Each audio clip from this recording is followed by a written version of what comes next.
Okay, requirements. The rate revenues that we have today are insufficient for us to cover the capital needs and the operational and maintenance needs of the utility. So, again, I'm not going to go over all of these, but those impacts are what you see here. Okay, and the big one, of course, is the $12.9 million capital plan.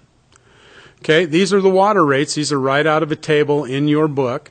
And as you can see, FY 2014, these rates are currently being charged to the citizens. They became effective October 1st. They will increase, and we'll go through the percentage increases later on. But as you can see, they do increase yearly in order to meet those debt obligations as well as the increased costs of operations and maintenance. Okay, swinging into wastewater. Okay, same thing, same analysis. You've got how do we build capital? We do it with cash balances. Rates, as you can see, a little more effective than they are in the water utility, $450,000 to $1 million per year. A lot more money's going into infrastructure in the sewer utility. The wastewater treatment plant, as you know, has been the subject of two separate revenue bond issues, and as Phase 5 comes forward and some later projects, we will likely see additional capital needs in that area, and we will likely ask the council's authority to move ahead with utility bonds at that point. And connection charges, again, dependent upon what the building climate is in the city of Moscow. Again, $11.3 million. A big chunk of that is the wastewater treatment plant Phase 5 that the EPA and DEQ continue to work with us on. And there are two existing revenue bonds right now, and those revenue bonds require $1.2 million in annual debt service. If another revenue bond is sold, then that amount will go up. Whatever it takes to amortize that debt is what the rates need to support. Okay, same table as we utilized on water. So you've got the same thing. You've got your where am I at? New debt service is this. Correct? I think I've got that right. So as you can see, that's increasing, and you have existing debt service, which is this. And then, of course, your operating expenses are a big chunk as well. So that illustrates, and as you can see, the trend line is increasing. It's not it's certainly not steeper, which is good, but it is increasing year to year. Okay, these are our adopted sewer rates. Again, they are what were approved in the the fee resolution, and they are in place today, FY 2014. So as you can see, same as the water utility, you're seeing those increase across the board, just as you saw sanitation as well. And this was the work that the rate study did, and the consultants there was a lot of discussions about what should be included, what shouldn't be included, what reasonably can we expect for inflation, so on and so forth. Okay, these are the steps that we need to take, or we have taken already. The council's already adopted those rates, the FY 2014 rates, in the fee resolution. What we're looking for tonight is council's adoption or approval of the future rate structure, which for water and sewer include a higher fixed charge or base rate. And one of the things that has also been maintained in this study is to maintain the existing conservation-based residential structure. In other words, the tiered rate structure, which has resulted, we've all heard about, lawns aren't as green in the summer as they were 10 years ago, 20 years ago, and part of that is because of the increased cost of water in our tiered rate structure, which also serves to conserve an aquifer that is still being studied and has been determined to be, at least the Grand Ronde aquifer, determined to be decreasing at some rate. Okay, so what does it mean as far as percentages? Well, we've broken those down across the board from FY 2014, what's in place today, and this is what occurred. Okay, as you can see, no increase in sanitation, no effective increase, but we're expecting that to increase at 3%, roughly the same rate as inflation. Hopefully, if inflation stays at a reasonable rate. But you can see for water, the increases across the board, sewer as well. So there were 2 phase-ins that were presented by the rate committee and which were at least tacitly approved by council when they implemented the FY 2014 rates, and that is the impacts of our cemetery. Our cemetery has been enjoying a reduced rate for water consumption for many years. One of the things that the rate committee looked at was everybody likes a green cemetery, but there should be some cost associated with that. So the cemetery process, the phase-in, is that over a period of 10 years? 20 years? Oh, 2020, excuse me, through here, that at the end of that time, the cemetery will be paying the commercial rate, the full commercial rate. We're close to it. Okay. Okay, wastewater is a 2-year phase-in. This was something that we did back in 2006 as well. Some of the, as you look at the flows, the strength, a lot of the things that you look at when determining what it costs, what the impacts of a business are on the wastewater treatment plant, how do we make sure that the users that are impacting the plant the most are paying the appropriate rate? Restaurants, for instance, fats and oils are very tough for the wastewater treatment plant to deal with. So they have a different rate than, say, a business office downtown, which is a different rate from residential. So rate study committee went through all this.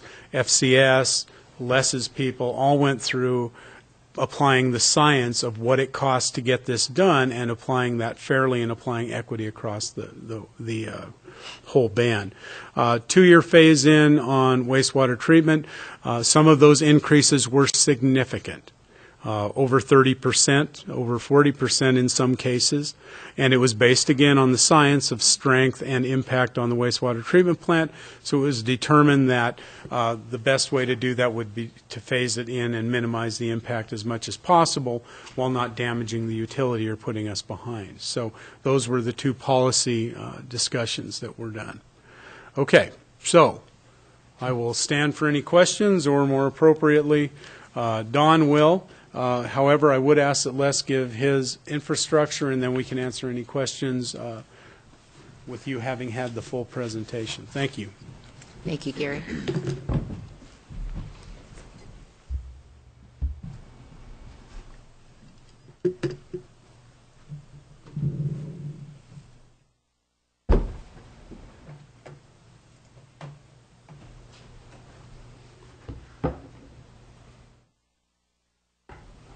While Les is looking this up, I have to comment that I'm sure I'm not alone in having received a lot of favorable remarks about his presentation at the Water Summit this year.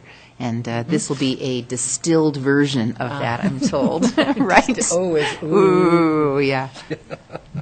yes, it will. Thank you. Very good. I just, while he's working on that, I wanted to say somewhere along in this report, I looked up under the rate committee section, and I think somewhere we should include the composite of the various types of persons that were on the committee, that we have a restaurant, that we have that's important, because it does recommend that we revisit. And somewhere, I'd like to give credit to these people who work so hard on it. So that doesn't have anything to do with Certainly, and I forgot to mention the University of Idaho is also represented on that. Right, yeah, and it doesn't, under the rate committee section, it doesn't say anything like Okay. that. So. All right. Thanks, Les. Thank you, Madam Mayor, members of the council. A shortened version. I'll be quick. Thanks, Walter. We've been through this a couple of times, and so you've seen some of this. A few folks in the audience perhaps have not, so we'll take a few minutes and walk through some of it. Part of what goes into a capital program is really looking at the infrastructure that we have in place today and some of the history about how it came to be. And it's really enlightening when you look at Moscow's history, dating back clear into the 1880s when we first started building things, and you see things such as the first well drilled in 1892 that was in service for 71 years before it finally was taken offline. And yet you also see things like the Northwest Tank that were built in 1919 that are still in service today, approaching 100 years. there are many of those in our system. Just a few of them here, wells 2 and 3, well into their 80s, northeast tank into its 70s, and so on. The point of this slide is really just to help folks understand that, at least, in just a cursory manner, and there are many other parts to the system, that our system is fairly old. For a western city to have things of this age that are still in operation today is a bit unusual, but what it means is that we have a lot of needs to address in terms of maintenance costs that are ever increasing as the system gets older, and eventually to replace things that are either no longer functional, don't have the capacity, or just reaching that maintenance cost that's so high there's not a good return. Overall, the system has 5 wells, a treatment plant for water, 4 reservoirs, 6 booster stations, 93 miles of pipe, and a lot of hydrants and valves. 93 miles of water line is a lot of pipe to deal with in a city our size, so there's a lot of infrastructure cost there. Within the rate study, we drew from the capital plan that came out of the water and sewer utility plans, and those capital plans included a lot of the major infrastructure that needed to be addressed, projects such as the well number 10, which was mentioned earlier this evening, roughly a $2.7 million project for the well and associated piping for that facility. Replacement of that 90-odd-year-old reservoir constructed in 1919 with a cost of just under $2 million. Replacement of booster stations that are inadequate to provide sufficient fire flow in our higher pressure zones, and that are also seeing a lot of age that are accumulating throughout the system. You see costs are just short of $1.3 million. And even a city shop facility. Our original buildings out there date back into the 1940s. It's basically inadequate in its existing status today. We don't have enough room for a lot of the operations that need to happen within that structure. A type of facility that could range anywhere from $6 to $8 million, depending on what all is in it. Parks, water, sewer, streets, many players that can be involved in that. And then a list of some of the other projects just coming out of the water side of it from the capital program. You'll see some things like a filtration system, substantial price tag, another northeast reservoir at some point in our future. There are a lot of dollars involved, and part of what we're seeing here is that, that aging infrastructure. In some ways, we're seeing perhaps a lack of attention to some of these items in past decades, maybe in the 80s, 70s, and 80s. Some things that perhaps should have been addressed that weren't at that time, so they're catching up to us. And that's why we're seeing kind of this wave, if you will, of projects that need to be undertaken today. On the sewer side, a very similar type of history starting back in the 1880s. You do see things like our Southwest Trunk Line, built in 1918, so it's approaching 100 years old. That's the one that we're just replaced this summer, at least a good portion of it. So that's one that we've got under our belt now, but there are others out there that even date further back than that 1918 line. Just a myriad of projects that really need to be addressed. The big ticket item in the treatment in the wastewater side, though, of course, is the treatment plant. And we started with some of our original treatment upgrades back in the 60s and 70s, but what I call the modern upgrades really started in the 1990s, and you can see the magnitude of the size of some of these projects. And these were driven by some of the new environmental regs under the Clean Water Act, the TMDL studies that were done on the river or on the creek, and the permits that we get issued from EPA and the requirements that we have to have met for treatment of pollutants. And unfortunately, we're not done. I mean, there's more in our future, more things that we need to address.